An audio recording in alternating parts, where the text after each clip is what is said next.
Alright, today we've got a £1,600 PC part list that is going to hopefully be built in the new year, providing all the stock goes back to usual.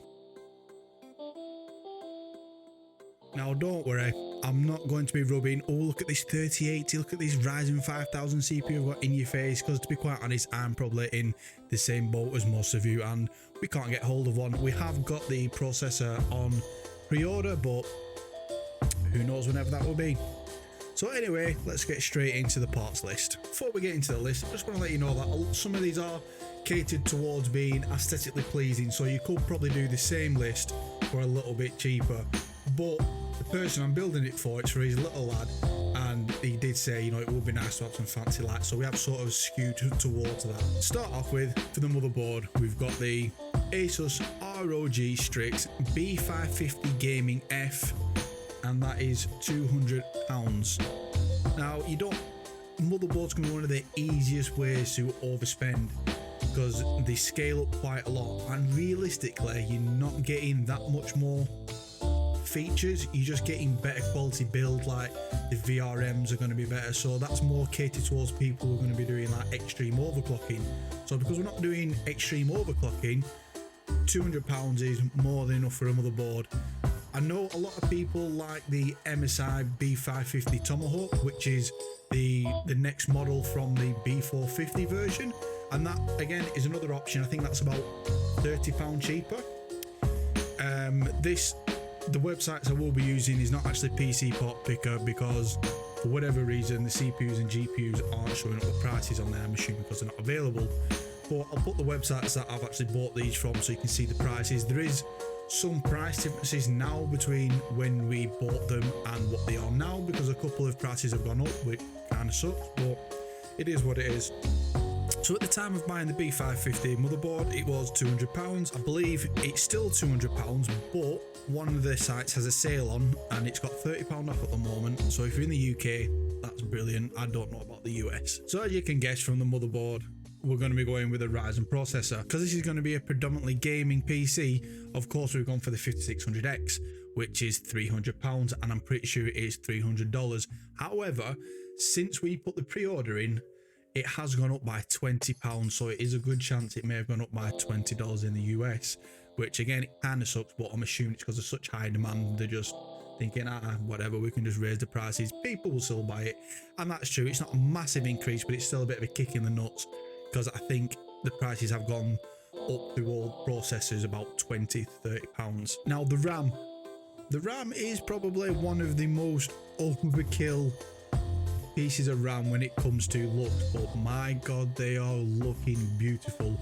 We've gone, and I've purely gone for this because they look good, we've gone for Extreme Team Group RGB 3600 16GB, which was £100, which isn't too bad for RGB RAM. I think the Corsair Vengeance RGB is around the similar sort of price, but these are like the full stick is RGB, and they just look so good.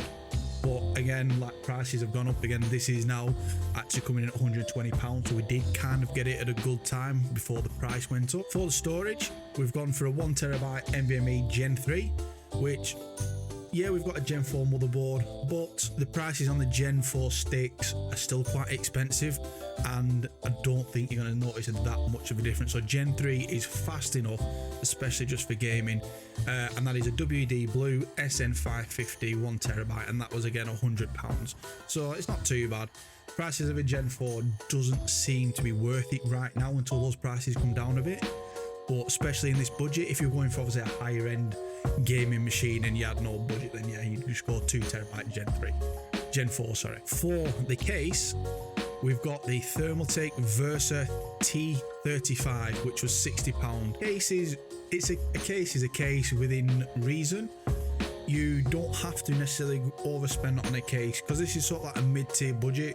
Anything sort of between £50 to £80 I'd say is reasonable. But because I'd rather put more money into the graphics card and the processor, which are the main components of your PC, as long as you're getting something that looks like it's got good airflow, there are other YouTubers out there who do review cases if you want to know which is the best airflow.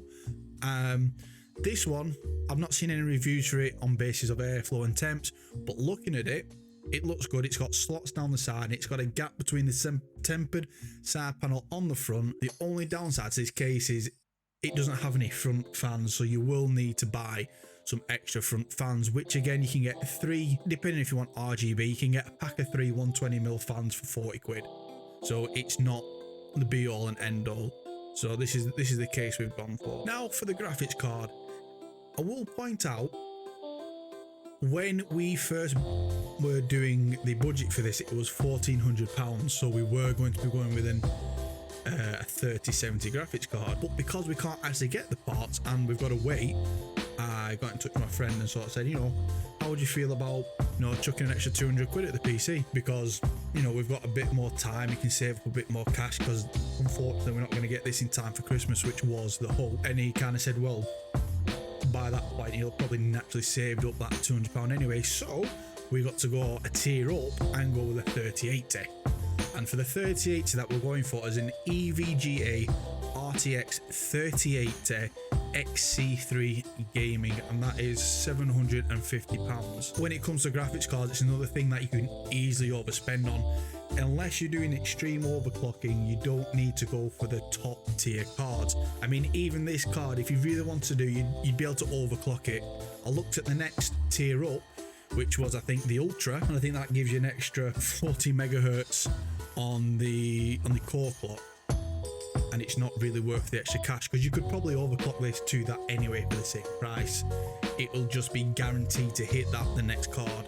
So you could probably overclock this to an extent, but if you do want extreme overclocking, that's when you would go for the top tier cards, because they've got the big beefy coolers and they'll have the better PCBs on them. So again, you don't need to really overspend. If you're just going to get it out the box, plug it in and not mess with anything, you don't need to go too high up the tiers for the graphics cards. Now I've left the power supply for the end on purpose, because unfortunately we've already bought this and we made the decision to go with the 3080 after we'd already planned on doing the 3070. So the power supply we have is the Corsair TXM 650 80 plus gold. Now in theory this power supply should be fine for the 3080, because we're going with the 5600X, which isn't as power hungry. Now the way they work out the wattages for your PCs is the testing figures that you get that say, yes, we would recommend, because for the 3080s they recommend a 750. So the way they work that out is they test basically your i9s and your 5950Xs and say, right, to get it at this basically top spec, you would need a 750 power supply. And again, even if you had a 750 power supply but didn't get a very well made one, you would potentially not get good stability, because the power supply is not very well made. So we've gone with a Corsair power supply, so I'm hoping that it should be fine. But however, if you do not want to risk it, you can quite easily get a 750 for the same price, and we spent about £80 on this power supply, and I'm pretty sure the 650, because we're not going to be doing any overclocking, and it's going to be basically out of the box and everything's just going to be turned on. The only thing we're going to turn on is the DOCP profile, which is the Ryzen's version of XMP, which will make the RAM run at the 3600 speed. Everything else is going to be left as it is out of the box for now. And the good thing is, it's not too hard to change over a power supply. If later down the line when we're going to upgrade, we could just put a beefier power supply in, because unfortunately we've already got it, because we were planning on going with that 3070. We're going to stick with it and cross our fingers it's going to work. I did tell him, if you really want, you can send it back and we'll get the 750 for the same price, but he's a bit of a lazy git and he hasn't bothered, so we're just going to run with it. And like I say, it should be fine, because the rated wattage is for those higher power CPUs. Well, that's the parts list. Make sure you've subscribed, because we will be doing this build on the channel, so you'll be able to see. If you enjoy watching PCs put together, then I'll be putting this together, and I can't wait, because I haven't built a PC since I built mine, and I'm so excited. I've been twisting everybody's arm to buy a PC, and eventually one of them caved, so I'm happy. His son's going to be happy, although my friend's not going to be happy because he's shelling out for it. But we're hoping in the new year, quite early on, we'll be able to do this PC build, and it's going to be brilliant. So make sure you subscribe to find out for that. And if you'd like another PC part list, maybe one that's not catered more towards the RGB aesthetic side, because you could probably get this whole system for maybe £100 cheaper, maybe a little bit more, which means you could technically then throw that at maybe a higher tier processor. But if you're using it for gaming, the 5600X is an incredible processor. It trades blows with the 10900K from Intel at less than half the price, so you'd be mad not to go with AMD right now. Everyone's going AMD, but that could all change when Rocket Lake comes in, but we don't know yet. I kind of feel like Intel need to do something new, because even the new CPUs are 14 nanometer, whereas Ryzen, I think for the next CPUs, are looking at 5 nanometer. I think it's 5, whatever it is. So that's probably going to be a new chipset and new sets of motherboards. So the B550 and the X570 look like they're going to be the last for this series of AM4 socket. But anyway, I hope you enjoyed, and I'll catch you in the next one.